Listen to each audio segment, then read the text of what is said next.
जम्मू कश्मीर के नगरोटा में सुरक्षा बलों ने 4 आतंकियों को मार गिराया। सूत्रों के मुताबिक एनकाउंटर में मारे गए चारों आतंकी जैश ए मोहम्मद के हैं और पाकिस्तानी हैं, जो डीडीसी यानी डिस्ट्रिक्ट डेवलपमेंट काउंसिल के चुनाव में बड़ा हमला करने की फिराक में थी और इसकी साजिश पाकिस्तान में बैठे जैश सरगना मसूद अजहर के भाई रऊफ लाला ने रची थी। साजिश के तहत तड़के करीब 5 बजे चारों आतंकी गोला बारूद और हथियार लेकर जम्मू से श्रीनगर जा रहे थे। इसी दौरान सुरक्षा बलों ने नगरोटा में बने टोल प्लाजा पर एक ट्रक को रोका और छानबीन शुरू की तो ट्रक के भीतर से फायरिंग होने लगी।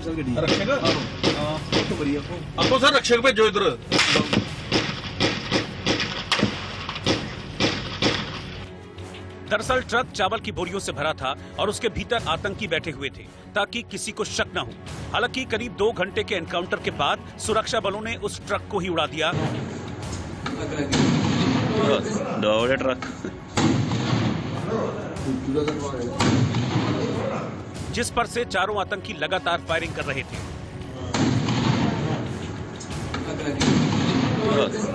ट्रक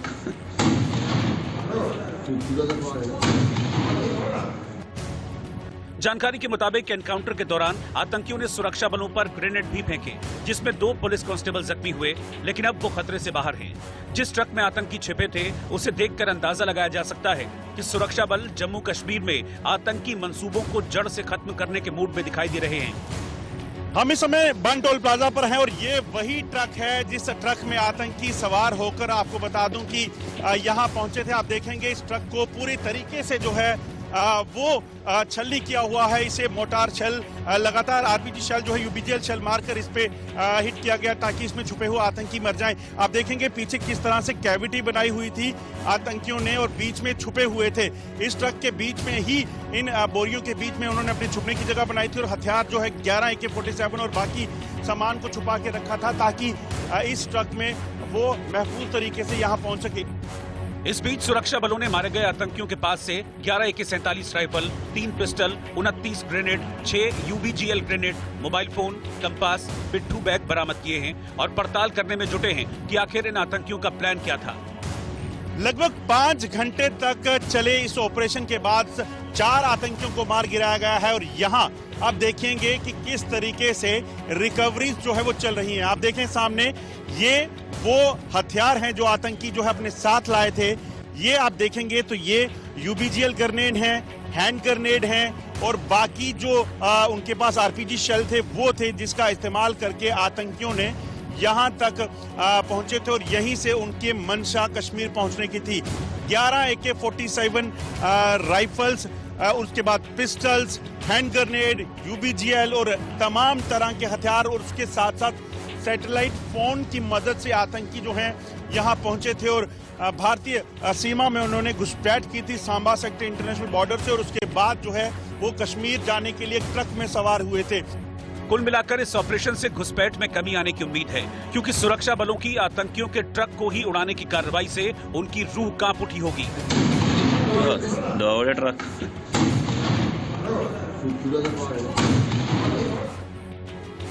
जानकारी के मुताबिक इस साल सुरक्षा बलों ने 200 आतंकियों को मार गिराया है। इस लिहाज से पिछले साल के मुकाबले 43 दहशतगर्द ज्यादा ढेर हुए हैं। लेकिन सवाल यह है कि जम्मू कश्मीर से आतंक का संपूर्ण सफाया कब होगा। रही थी तो एक ट्रक को रोका गया और जब ड्राइवर को उतारा गया तो वो वहां से फरार हो गया। शक जब हुई तो जो ट्रक था उसकी तलाशी ली गई और तलाशी के दौरान जो पुलिस और सीआरपीएफ की पार्टी थी उन पे फायर आया और जवाबी कार्रवाई शुरू की गई। इनकाउंटर के दौरान 4 आतंकवादी मारे गए। इनकी शिनाख्त अभी नहीं हो पाई है। इन चारों आतंकवादियों से बहुत भारी मात्रा में असला बारूद बरामद हुआ है, जिसमें 11 AK-47 rifle, 3 pistol, 29 grenade, mobile phone, compass और अन्य कई सारे डिवाइसेस और पिट्ठू बैग्स, कोचेस और भारी मात्रा में एम्युनिशन बरामद हुआ। ऐसा लगता है कि ये जो आतंकवादी मारे गए हैं, ये किसी बड़े मंसूबे को अंजाम देने के लिए इन्फिल्ट्रेट हुए थे और जम्मू से कश्मीर घाटी की तरफ जा रहे थे। ऑपरेशन अभी जारी है, पूरे एरिया को सैनिटाइज किया जा रहा है और शीघ्र यातायात को खोल दिया जाएगा। उधर जानकारी के मुताबिक जम्मू एनकाउंटर में मारे गए चारों आतंकी जैश ए मोहम्मद के हैं और इसकी साजिश पाकिस्तान में बैठे जैश सरगना मसूद अजहर के भाई रऊफ लाला ने रची थी। दावा है कि चारों आतंकियों ने मंगलवार बुधवार की रात भारत पाकिस्तान अंतर्राष्ट्रीय सीमा से घुसपैठ की थी। दावा यह भी है कि रऊफ लाला कुछ दिनों से जम्मू के सांबा और हीरानगर सेक्टर के उस पार पाकिस्तान के शक्करगढ़ इलाके में देखा गया है। यह भी खबर है कि घुसपैठिए 4 और 2 के ग्रुप में थे। हालांकि इस बारे में अभी सुरक्षा एजेंसियां आगे जांच कर रही हैं। दरअसल जम्मू कश्मीर में पहली बार डीडीसी के चुनाव होने वाले हैं। इसकी वोटिंग 28 नवंबर से 19 दिसंबर तक 8 चरणों में होनी। 22 दिसंबर को नतीजों का ऐलान किया जाएगा। इस लिहाज से आतंकी घुसपैठ की कोशिश में थे, लेकिन उन्हें मार गिराया। सीबीआई जांच के लिए संबंधित राज्य से अनुमति लेना जरूरी हो गया है। सुप्रीम कोर्ट ने सीबीआई जांच के लिए संबंधित राज्य से अनुमति लेना जरूरी बताया है। इस संबंध में कोर्ट ने फैसला सुनाया और कहा कि यह प्रावधान संविधान के संघीय ढांचे के मुताबिक है। बिहार के पूर्व मुख्यमंत्री और हम यानी हिंदुस्तानी आवाम मोर्चा के अध्यक्ष जीतन राम मांझी को बिहार विधानसभा का प्रोटेम स्पीकर नियुक्त किया गया है। राज्यपाल फागू चौहान ने राजभवन में मांझी को इस पद की शपथ दिलाई। पंजाब के मुख्यमंत्री कैप्टन अमरिंदर सिंह के बेटे रणइंदर सिंह जालंधर में ईडी के सामने पेश हुए। ईडी 15 साल पुराने मामले में रणइंदर के विदेश में बैंक खातों और ब्रिटिश आइलैंड में ट्रस्ट बनाने के मामले की जांच कर रहा है। अलकायदा और आईसिस से संबद्ध संगठन कोरोना वायरस का इस्तेमाल जैविक हथियार के रूप में करने के लिए भड़का रहे हैं। साथ ही कोरोना पर गलत जानकारियां फैला रहे हैं। इस बात का खुलासा संयुक्त राष्ट्र की एक रिपोर्ट में किया गया है। यूएई ने पाकिस्तान और 11 अन्य देशों के लिए नए वीजा जारी करने पर अस्थायी रूप से रोक लगा दी है। इन 12 देशों में भारत का नाम शामिल नहीं है। गुरुवार को शेयर बाजार भारी गिरावट के साथ बंद हुआ। सेंसेक्स 580 अंक फिसलकर 43,599 पर बंद हुआ, तो दूसरी ओर निफ्टी 166 अंक गिरकर 12,771 पर बंद हुआ। बिहार की नई सरकार में शिक्षा मंत्री बनाए गए मेवालाल चौधरी ने अपने पद से इस्तीफा दे दिया है। उन पर शपथ ग्रहण के बाद से ही भ्रष्टाचार के आरोपों को लेकर विपक्षी पार्टियां और खासतौर पर आरजेडी ने सवाल खड़े किए थे और बिहार के मुख्यमंत्री नीतीश कुमार से उन पर कार्रवाई की मांग की जा रही। उधर अब तक मेवालाल के इस्तीफे के बाद उनका विभाग अशोक चौधरी देखेंगे, लेकिन इससे पहले मेवालाल चौधरी को कैबिनेट में शामिल करने का फैसला नीतीश सरकार के लिए किरकिरी बना हुआ था, क्योंकि आरजेडी नीतीश सरकार पर लगातार हमलावर है। जितनी धाराएं उन पे उनकी उम्र के बराबर धाराएं हैं उन पर, क्यों? और उसको आपने शिक्षा विभाग सौंपा। बिहार के युवा पर क्या बीती होगी? शिक्षा व्यवस्था में परिवर्तन को उत्सुक लोग जो जनादेश के संदेश के अनुरूप चाहते थे, क्या बीती होगी? महामहिम जो तब गवर्नर थे, उन्हें सब चीजों का संज्ञान थे।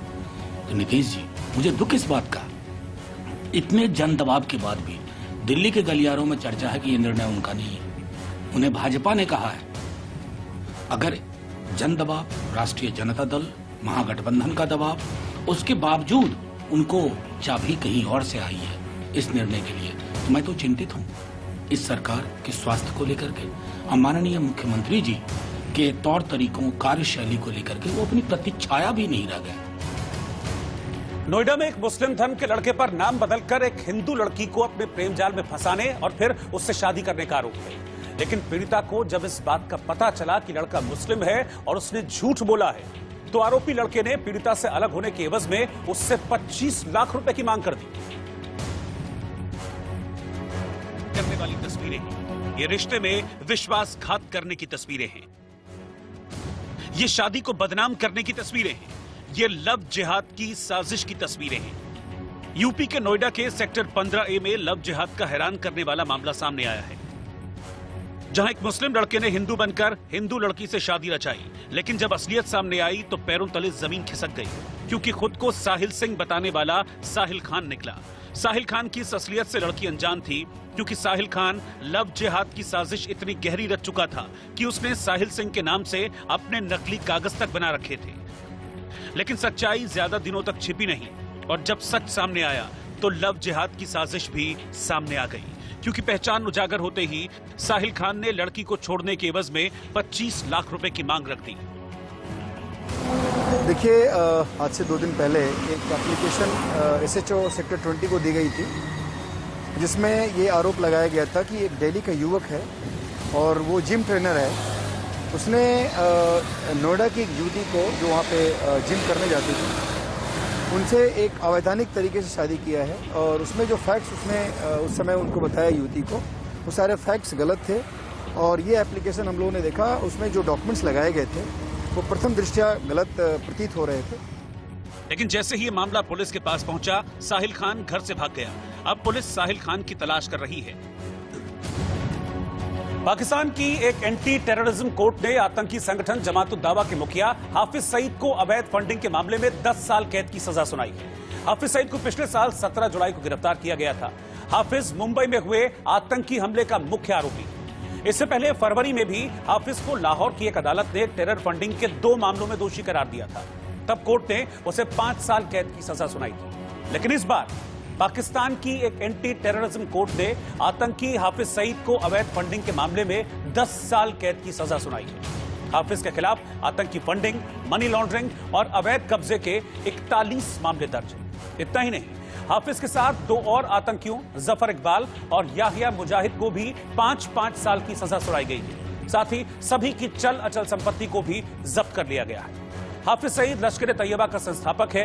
11 सितंबर 2001 को अमेरिका के वर्ल्ड ट्रेड सेंटर पर हुए हमले के बाद अमेरिका ने इस संगठन को विदेशी आतंकी संगठन की लिस्ट में शामिल किया था। लिहाजा 2002 में पाकिस्तान की सरकार ने भी लश्कर पर पाबंदी लगा दी थी, जिसके बाद हाफिज सईद ने नया संगठन जमात-उद-दावा बनाया था। पश्चिम बंगाल में मालदा जिले में एक फैक्ट्री में बड़ा हादसा हो गया। मालदा जिले के सुजापुर में प्लास्टिक कारखाने में विस्फोट होने से 5 मजदूरों की मौत हो गई। इस हादसे में कई मजदूर घायल हो गए। घटना की वजह से मौके पर हड़कंप मच गया।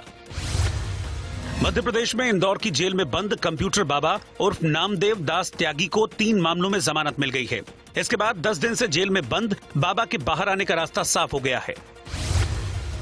प्रधानमंत्री मोदी ने भारत लग्जमबर्ग वर्चुअल सम्मेलन में भाग लिया। वार्ता के दौरान दोनों देशों के नेताओं ने आपसी संबंधों की बेहतरी पर जोर दिया। राजस्थान में जयपुर के महेश नगर इलाके में एक पुलिसकर्मी ने रंगदारी नहीं मिलने पर एक ठेले वाले का ठेला पलट दिया, साथ ही उसे गोली मारने की धमकी भी दी। बॉलीवुड अभिनेता सुशांत सिंह राजपूत की मौत के बाद से यूट्यूब पर फेक न्यूज फैलाने के आरोप में एक यूट्यूबर को मुंबई पुलिस ने बिहार से गिरफ्तार किया है। पेशे से इंजीनियर राशिद सिद्दीकी नाम के यूट्यूबर पर आरोप है कि उसने अभिनेता की मौत के बारे में बीते 4 महीनों में फेक न्यूज फैलाकर 15 लाख रुपए कमाए हैं। आयकर विभाग ने चालू वित्त वर्ष में अभी तक 40 लाख से अधिक करदाताओं को 1.36 लाख करोड़ का रिफंड जारी कर दिया है। आयकर विभाग ने बताया है कि अब तक 35,750 करोड़ रुपए का व्यक्तिगत आयकर रिफंड जारी किया गया है। हरियाणा के सिरसा में छठ महापर्व पर बाजारों में रौनक देखी गई। यहां श्रद्धालुओं ने फल और पूजा के सामान की खरीदारी की। दिल्ली में कोरोना के आंकड़े रोज नई ऊंचाइयां छू रहे हैं। पिछले 24 घंटे में दिल्ली में 7,486 नए मामले सामने आए हैं, जबकि 131 लोगों की इस दौरान मौत हुई है। लिहाजा कोरोना को लेकर दिल्ली सरकार ने सख्त एक्शन लेते हुए मास्क न पहनने वालों पर जुर्माना राशि को 500 से बढ़ाकर अब 2,000 रुपए कर दिया है। हालांकि इस बीच केंद्रीय स्वास्थ्य मंत्री डॉक्टर हर्षवर्धन ने अगले साल जुलाई महीने तक देश को कोरोना वैक्सीन मिलने का दावा किया है। बहुत सारे लोग मास्क पहन रहे हैं, लेकिन कई लोग अभी भी मास्क पहनते नहीं हैं।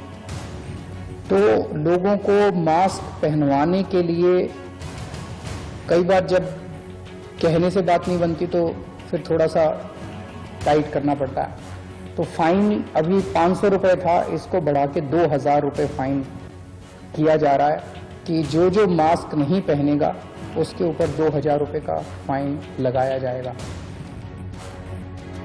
एक दृष्टि से ही प्रायोरिटीज चूज की गई है, क्योंकि इतने बड़े 135 करोड़ के देश के लिए एक साथ तो सारी डोजेज नहीं उपलब्ध हो सकती। जैसे हमारा अनुमान है कि हमारे को जुलाई अगस्त तक जो है 400-500 मिलियन डोजेज जो है हमारे को उपलब्ध होंगी, जो भारत के अंदर जो वैक्सीन का रिसर्च करके जो आउटकम आने की संभावना है। तो उसके लिए मैं आपको सिर्फ इतना विश्वास दिलाता हूं कि बहुत गहराई, गंभीरता, प्रामाणिकता और पूरी ऑब्जेक्टिविटी के साथ उसको प्लान किया जा रहा है। इसलिए मैंने कहा कि hopefully 2021 should be a better year for all of us as compared to 2020। और इस बीच दिल्ली में मास्क न लगाने पर 2000 के जुर्माने को लेकर मिलीजुली प्रतिक्रिया देखने को मिल रही है। कुछ लोग इसे सही बता रहे हैं तो कुछ लोग ये कह रहे हैं कि ये जुर्माना ज्यादा है। देखते हुए सीएम अरविंद केजरीवाल ने एक बड़े लेवल की मीटिंग बुलाई, जिसमें बीजेपी और कांग्रेस के नेता भी शामिल थे और नोडल ऑफिसर्स भी शामिल थे। इस मीटिंग से ये निकला कि जितने भी लोग दिल्ली में मास्क ना पहनते हुए पकड़े जाएंगे, उनका फाइन जो है अब 500 रुपये से बढ़ाकर 2000 रुपये किया गया है। तो इससे उम्मीद की जा रही है कि जितने भी लोग हैं जो दिल्ली में मास्क नहीं पहन रहे या सोशल डिस्टेंसिंग नहीं मेंटेन कर रहे, उन पे एक डेटरेंट की तरह ये काम करेगा। पिछले कुछ दिनों में देखा गया है कि लास्ट एक महीने में दिल्ली के अंदर 1 लाख से ज़्यादा केसेस पाए गए हैं। रोज़ के रोज़ 7 से 8 हज़ार केसेस पाए जा रहे हैं और कल के दिन 130 से ज़्यादा लोग दिल्ली में अपनी जान खो चुके थे कोविड-19 की वजह से। सभी नागरिकों को इस महामारी से बचना चाहिए। सबको सेफ्टी, अपनी खुद की सेफ्टी है, उसमें सबको मास्क लगा के रखना चाहिए, हैंड सैनिटाइजर करना चाहिए, सबको सेफ्टी है। और हमारी गवर्नमेंट जो है इसके लिए बहुत कोशिश भी कर रही है, जल्द से जल्द वैक्सीन आ जाए सबको। सभी नागरिकों को इस महामारी से बचना चाहिए। सबको सेफ्टी, अपनी खुद की सेफ्टी है, उसमें सबको मास्क लगा के रखना चाहिए, हैंड सैनिटाइजर करना चाहिए, सबको सेफ्टी है। फाइन हो जाने से ऐसे लोगों के दिल में एक डर हो जाएगा और डर हो जाने से लोग मास्क पहनेंगे। ऐसे लोग पहनना नहीं चाहते हैं, ऐसे घूमना चाहते हैं, ऐसे फैशन दिखाना चाहते हैं। कोई दाढ़ी बढ़ा लिया, कोई ऐसे है तो उसको दिख नहीं रहा है, ऐसे दिखाने के लिए, या सोफिस्टिकेटेड फील करते हैं। उनको ये लगता है जैसे मास्क ज़्यादा देर तक लगाने से सांस लेने में दिक्कत होती है, बार बार मास्क में से कुछ रोआ निकल जाता है तो उसमें सांस लेने में दिक्कत, बोलने में दिक्कत, खांसने में खांसी आती है। लेकिन ये चीज़ हो जाने से कम लोग डर के मारे पहने रहेंगे, तो ये चीज़ सही है। हाँ, ये चीज़ हुआ है तो ये लोगों के दिल में डर रहेगा तो पहनेंगे वो। Thank you. फाइन ज़्यादा नहीं है, केयर भी तो अपनी केयर नहीं करेंगे तो लोग फाइन को देख के तो करेंगे ना केयर, तो होना चाहिए। जब तक लोगों को समझदारी भी नहीं आएगी ना, पैसे निकलेंगे नहीं तो आएगी भी नहीं। और इस बीच कोरोना वायरस के कहर से परेशान दिल्ली वासियों के लिए एक अच्छी खबर भी है। अपोलो ग्रुप ऑफ हॉस्पिटल्स के साथ टाटा ग्रुप ने देश में तैयार एक किट फेल्यूडा को लॉन्च कर दिया है। इसकी खासियत यह है कि इस टेस्ट के नतीजे 40 मिनट के भीतर मिल जाएंगे। टेस्ट किट का सबसे पहले इस्तेमाल दिल्ली में किया जाएगा। इस किट की कीमत 500 रुपए तक रहने की संभावना है। 1 दिसंबर से दिल्ली वालों के लिए यह किट उपलब्ध हो जाएगी। खास बात यह है कि फेल्यूडा के किट को DGCI यानी drug controller general of India की भी अनुमति मिल गई है। ये टेस्ट RT-PCR टेस्ट जितना ही सटीक परिणाम देता है। पूरी दुनिया में अभी तक RT-PCR ही कोविड-19 के टेस्ट में कारगर माना जाता है। अब फेल्यूडा एक ऐसा विकल्प बनकर सामने आया है जो जल्द ही नतीजे देने के साथ ही काफी इकोनॉमिकल, सस्ता भी है। इस टेस्ट में जो शख्स पॉजिटिव आएगा उसको पॉजिटिव माना जाएगा और जो शख्स नेगेटिव आएगा उसे नेगेटिव मान लिया जाएगा। और इस बीच एक बड़ी खबर आपको बता दें, कोरोना के बढ़ते मामलों को लेकर हड़कंप मचा हुआ है और अब अहमदाबाद में रोजाना नाइट कर्फ्यू लगाने का ऐलान कर दिया है। रात 9 बजे से सुबह 6 बजे तक अहमदाबाद में कर्फ्यू रहेगा। बड़ी खबर आपको बता रहे हैं, अहमदाबाद में कोरोना के मामले चूंकि बढ़ रहे हैं, जिसको देखते हुए अहमदाबाद प्रशासन की ओर से फैसला लिया गया है। अब रात 9 बजे से सुबह 6 बजे तक कोई भी शख्स बाहर नहीं निकल पाएगा। बड़ी खबर इस वक्त की आपको बता रहे हैं, लगातार कोरोना केसेस में इजाफा हो रहा है। दिल्ली में तो यहां तक कहा जा रहा है कि कोरोना की तीसरी लहर आ गई है, क्योंकि दिल्ली में भी लगातार कोरोना के मामलों में तेजी से इजाफा देखा गया है, जिसको देखते हुए आज दिल्ली सरकार ने कई अहम फैसले लिए। ठीक ऐसा ही अहमदाबाद में भी हुआ है। अहमदाबाद में नाइट कर्फ्यू लगा दिया गया है, यानी कि रात 9 बजे से सुबह 6 बजे तक कोई भी घर से बाहर नहीं निकल पाएगा और ये एहतियाती कदम कोरोना के बढ़ते मामलों को देखते हुए उठाया गया है। बड़ी खबर इस वक्त की आपको बता रहे हैं, अहमदाबाद में कोरोना केसेस में उछाल है, जिसको देखते हुए अहमदाबाद प्रशासन की ओर से यह फैसला लिया गया है। वैसे भी यह कहा जा रहा है कि चूंकि अभी सर्दी का मौसम है, तो सर्दी का मौसम बेहद संभव है कि कोरोना के लिए मददगार हो। ऐसे में अतिरिक्त एहतियात सावधानी बरतने की जरूरत है, जिसके बाद इस तरह के फैसले लिए जा रहे हैं। अहमदाबाद में आज से नाइट कर्फ्यू लागू रहेगा, यानी कि 9 बजे से 6 बजे तक सुबह कर्फ्यू रहेगा। इस बीच पुलिस कर्मियों की ड्यूटी रहेगी और कोई भी शख्स बिना किसी वजह से अगर घर से बाहर निकलता है तो फिर उस पर कार्रवाई की जाएगी। बड़ी खबर इस वक्त की आपको बता रहे हैं। लगातार कोरोना केसेस में उछाल देखा गया है। कोरोना के मामले तेजी से बढ़ रहे हैं, जिसको देखते हुए अहमदाबाद में यह फैसला डिस्ट्रिक्ट एडमिनिस्ट्रेशन की तरफ से लिया गया है।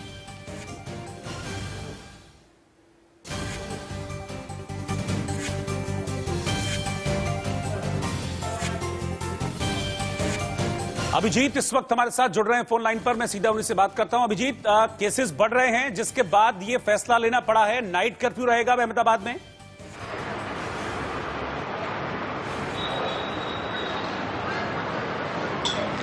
जी मैं बता दूं तो जिस तरह से दिवाली का सीजन जो चल रहा था, दिवाली के त्योहार आ रहे थे और दिवाली के त्योहार के बाद जिस तरह से लोग खरीदारी करने के लिए मार्केट में निकले थे और सोशल डिस्टेंसिंग का जो नॉर्म्स होते हैं वो भी फॉलो नहीं कर रहे थे, मास्क भी नहीं पहन रहे थे और उसके कारण जो उछाल आया कोरोना केसेस में और जिस तरह से पिछले 4-5 दिनों से 1000 से ऊपर कोरोना केसेस आए और आज जो पिछले 24 घंटे में केस आए हैं तो 1340 केस आए। तो जिस तरह से केसेस बढ़ रहे थे गुजरात में और खास करके अहमदाबाद में जिस तरह से केसेस सामने आ रहे थे, तो उसके चलते राज्य सरकार गंभीरता से इस मामले में सोच रही थी। और दिवाली के त्योहार खत्म होने के बाद जिस तरह से आज लाभ पांचम है, पांचम के दिन ही शाम को राज्य सरकार ने डिसीजन लिया, मुख्यमंत्री विजय रूपाणी ने डिसीजन लिया और अहमदाबाद में कल से यानी कि 20 तारीख से रात को 9 बजे से सुबह 6 बजे तक कर्फ्यू की स्थिति रहेगी। और कर्फ्यू इस तरह का रहेगा कि इसमें कुछ भी खुला नहीं रहेगा। रात को 9 बजे से सुबह 6 बजे तक सिर्फ एसेंशियल चीज जो है जैसे कि दवाई है, दूध है, ऐसी चीज की दुकानें खुली रहेगी, बाकी सब कुछ बंद रहेगा, ऐसा डिसीजन लिया गया है। जी मैं ये भी जानना चाहूंगा कि क्या कुछ लोगों को इसमें छूट दी गई है? क्या मतलब कोई पास धारक वगैरह ऐसे रहेंगे जिनको छूट रहेगी इसमें?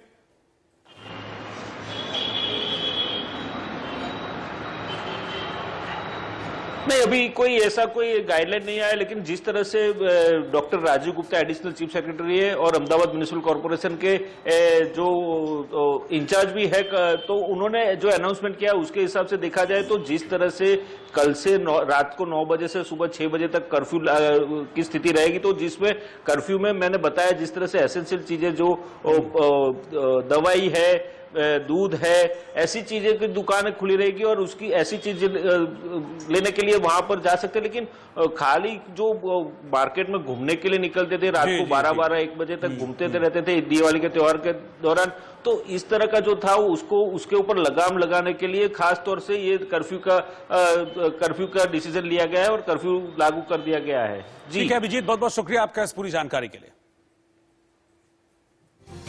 इधर एमएनएस यानी कि राज ठाकरे की पार्टी के कार्यकर्ताओं और कुछ शिवसेना कार्यकर्ताओं ने मुंबई में कराची बेकरी का नाम नहीं बदलने पर इस दुकान को अब नहीं चलने देने का ऐलान किया है। साथ ही यह भी कहा है कि कराची पाकिस्तान का शहर है और इसका नाम का इस्तेमाल मुंबई में नहीं होगा, क्योंकि पाकिस्तान आतंकियों से भरा देश है।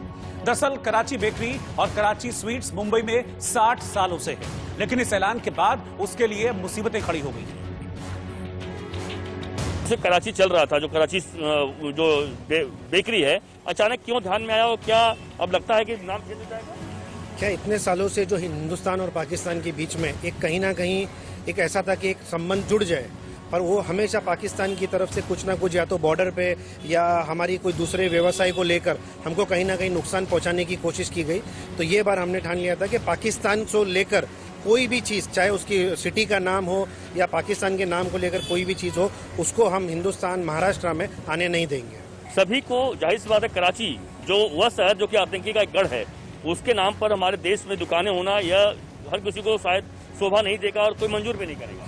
जी आपने बिल्कुल सही कहा, हमारे 130 करोड़ की जो पॉपुलेशन है, कहीं ना कहीं हमारे बॉर्डर पे जो हमारे शहीद जवान हो रहे हैं, जो पाकिस्तान की तरफ से हमारे पे हमला किया जा रहा है, देश के जो देशद्रोही लोग हैं उनको वहाँ पर आश्रय दिया जा रहा है, तो उनके जब लोगों का नाम हम जब देखते हैं हमारे देश में, तो कहीं ना कहीं हमको उस चीज़ को देखकर खुशी महसूस नहीं होती है और कहीं ना कहीं हम ये सोचते हैं कि कोई तो हो जो इस चीज़ को रोक ले।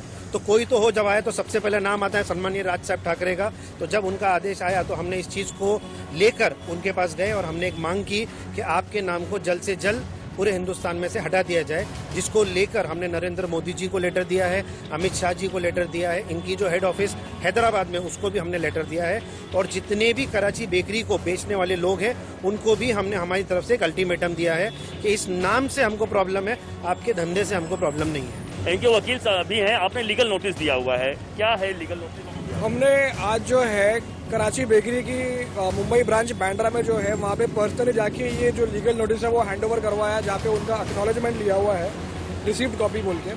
हमने इस नोटिस में एक शॉर्ट डिस्क्रिप्शन दिया है कि पाकिस्तान किस तरीके के खेल कर रहा है हमारे देश के खिलाफ, हमारे देश की जवानों के खिलाफ, और किस तरीके से हमारे देश के जवान जो है वो शहीद होते जा रहे हैं, और उसके बावजूद हमारे ही कुछ देश के लोग जो है वो उनके नाम से उनकी सिटी को लेकर प्रमोशन कर रहे हैं, उनका ब्रांडिंग कर रहे हैं, और उनके देश के सिटी को जहाँ से जो एक बहुत ही आपत्तिजनक जो भी देश का जो माहौल खराब हो रहा है जिसकी वजह से उनका ब्रांडिंग जो कर रहे हैं, ये देश के किसी भी इंसान को एक्सेप्टेबल नहीं है।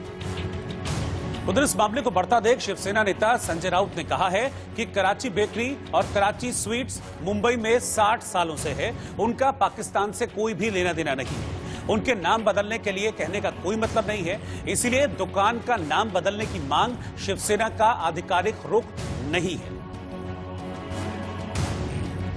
बिहार की नई सरकार में शिक्षा मंत्री बनाए गए मेवालाल चौधरी ने अपने पद से इस्तीफा दे दिया है। उन पर शपथ ग्रहण के बाद से ही भ्रष्टाचार के आरोपों को लेकर विपक्षी पार्टियां और खासतौर पर आरजेडी सवाल खड़े कर रही थी, और बिहार के मुख्यमंत्री नीतीश कुमार से उन पर कार्रवाई की मांग की जा रही थी।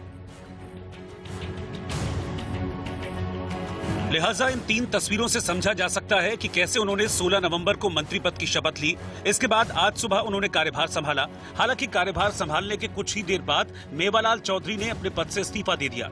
इस तरह वो 72 घंटे भी मंत्री नहीं रह पाए। हालांकि मेवालाल अपनी कुर्सी बचाने के लिए बुधवार शाम मुख्यमंत्री आवास पहुंचे थे। इस दौरान उनकी मुख्यमंत्री नीतीश कुमार के साथ करीब आधे घंटे मुलाकात हुई, जिसके बाद कयास लग रहे थे कि आखिर उनके बीच क्या बात हुई, लेकिन विपक्ष के दबाव में उन्हें इस्तीफा देना ही पड़ा। उधर मेवालाल के इस्तीफे पर आरजेडी नेता तेजस्वी यादव ने ट्वीट करते हुए सीएम नीतीश कुमार पर निशाना साधा। उन्होंने लिखा, मुख्यमंत्री जी, जनादेश के माध्यम से बिहार ने हमें एक आदेश दिया है कि आपकी भ्रष्ट नीति, नियत और नियम के खिलाफ आपको आगाह करते रहें। महज एक इस्तीफे से बात नहीं बनेगी। मैंने कहा था ना, आप थक चुके हैं, इसीलिए आपकी सोचने समझने की शक्ति क्षीण हो चुकी है।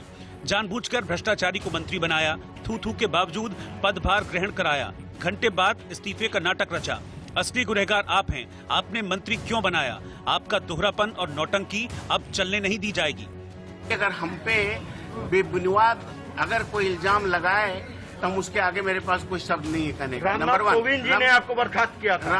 आप नंबर 1। नंबर 2, कोई भी केस तब प्रूफ होता है जब आपके पास चार्जशीटेड हो या कोर्ट ने कुछ फैसला किया हो। ना हम अभी चार्जशीटेड हैं, ना हमारे ऊपर कोई आरोप सिद्ध हुआ है। अब इसके बारे में आप सोच लीजिए, ये सिलेक्शन प्रोसेस है, इसमें वाइस चांसलर को सिलेक्शन प्रोसेस में कुछ नहीं करना होता है। आपने शिक्षा मंत्री का भार संभाला है मेवालाल जी, काफी सारे एलिगेशंस लग रहे हैं। आप एलिगेशन नहीं है, कोई एलिगेशन नहीं है, निराधार एलिगेशन है। क्या कहना चाहेंगे, क्योंकि आरजेडी लगातार कह रही है कि आपको नहीं बनाना चाहिए? अरे कमाल की बात कर रहे हैं भाई, जो कोई निराधार, बिल्कुल निराधार है यार। हालांकि इससे पहले बुधवार को इंडिया न्यूज ने मेवालाल चौधरी से बात की तो उन्होंने अपने ऊपर लगे आरोपों को निराधार बताया। दरअसल मेवालाल भागलपुर के जिस कृषि विश्वविद्यालय में कुलपति थे, वहां 2012 में कृषि वैज्ञानिक असिस्टेंट प्रोफेसर की भर्ती होनी थी। 2012 में 281 पदों के लिए विज्ञापन निकला। परीक्षा के बाद 166 लोगों की नियुक्ति हुई। इसके बाद घोटाले के आरोप लगे और खुलासा हुआ कि जिसे कम नंबर मिले उसे पास कर दिया गया और जिसे ज्यादा नंबर मिले उसे फेल कर दिया गया। इतना ही नहीं, 2010 से 2015 तक वाइस चांसलर रहते हुए उन पर भवन निर्माण और नियुक्ति में अनियमितता को लेकर केस भी दर्ज है। उधर पूर्व आईपीएस अमिताभ दास का तो यहां तक आरोप है कि मेवालाल की पत्नी और पूर्व विधायक नीता चौधरी की पिछले साल सिलेंडर में लगी आग से झुलसकर रहस्यमय तरीके से मौत हो गई थी। लिहाजा उन्होंने इस मामले की जांच के लिए बिहार के डीजीपी को चिट्ठी लिखी है। ऐसे में इस लेटर के बाद शक की सुई मेवालाल पर ही घूम रही है। मुंबई में बीजेपी एक ऐप के जरिए लोगों की समस्याएं सुनेगी और उन्हें दूर करने की कोशिश करेगी, जिसे बीजेपी ने सेवा सेतु ऐप नाम दिया है। मुंबई को देखते हुए हम देखते हैं कि मुंबई की भाजपा टीम अब जो है मुंबई करो के लिए काम करने के लिए एक हेल्पलाइन नंबर लेकर आई है। फिलहाल हम ये जो केबिन देख रहे हैं ये मुंबई बीजेपी के दादर ऑफिस की है, जहां पे हेल्पलाइन नंबर जो जल्द ही इनॉग्रेट होगी, वो हेल्पलाइन नंबर से बीजेपी अब किस तरह से मुंबई और मुंबई करो के सवालों को जो है एक एम कर उनको सॉल्व करने का ये प्रयास है। मेरे साथ प्रतीक जी जुड़े हैं, आइए इनसे बात करते हैं और जानते हैं और क्या डिटेल्स है। सर, ये एक हेल्पलाइन नंबर जो आप लेकर आ रहे हैं, क्या इसका एक एम है, किस तरह से ये फंक्शनिंग होगा और कब ये नंबर आना है? राइट, मुंबई भाजपा का ये सेवा सेतु है। सेवा भाव से हमने ये एक टीम गठित की है कि मुंबई करो के प्रश्नों के लिए हम लोग काम करेंगे। कॉमन मुंबईकर के लिए एक जो आवाज़ उठानी चाहिए, उनके प्रॉब्लम सॉल्व होने चाहिए, जैसे कई रास्ते पे गड्ढा है या कॉमन मुंबईकर के किसी सोसाइटी के बाहर कुछ इश्यूज है, एनक्रोचमेंट्स है, ऐसे कुछ जो भी सिविक इश्यूज होते हैं मुंबईकरों के, वो इस हेल्पलाइन नंबर पे आप बता सकते हो। ये हेल्पलाइन नंबर एक हफ्ते के अंदर मैक्सिमम अगले रिलीज किया जाएगा मुंबई बीजेपी की तरफ से। पी चिदम्बरम ने कांग्रेस संगठन के कमजोर होने की बात स्वीकार की है।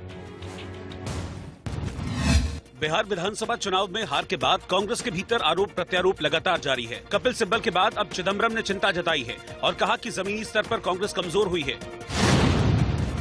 प्रधानमंत्री नरेंद्र मोदी ने वीडियो कॉन्फ्रेंसिंग के जरिए कर्नाटक के बेंगलुरु में बेंगलुरु टेक समिट का शुभारंभ किया। इस मौके पर पीएम मोदी ने कहा, डिजिटल इंडिया जीवन जीने का एक तरीका बन गया है। राजधानी दिल्ली में बिना मास्क पकड़े जाने पर 2000 रुपए का जुर्माना लगेगा। साथ ही सभी प्राइवेट अस्पतालों के 80% बेड कोरोना के लिए रिजर्व रखे जाएंगे। बॉलीवुड सुपरस्टार सलमान खान के ड्राइवर सहित 2 स्टाफ कोरोना पॉजिटिव पाए गए हैं। इसके बाद सलमान खान ने खुद को आइसोलेट कर लिया है। कोरोना महामारी के बीच पूरी श्रद्धा के साथ सूर्य उपासना का महापर्व छठ मनाया जा रहा है। दूसरे दिन खरना की पूजा की गई। और अब चलते चलते आज का गीत। आज अपने जमाने की ग्लैमरस अभिनेत्री जीनत अमान का जन्मदिन है। जीनत आज 69 साल की हो गई है। उन्होंने कई फिल्मों में यादगार और शानदार अभिनय किया। साल 1980 में रिलीज कुर्बानी फिल्म के इस गीत के साथ आपको छोड़े जा रहे हैं। नमस्कार।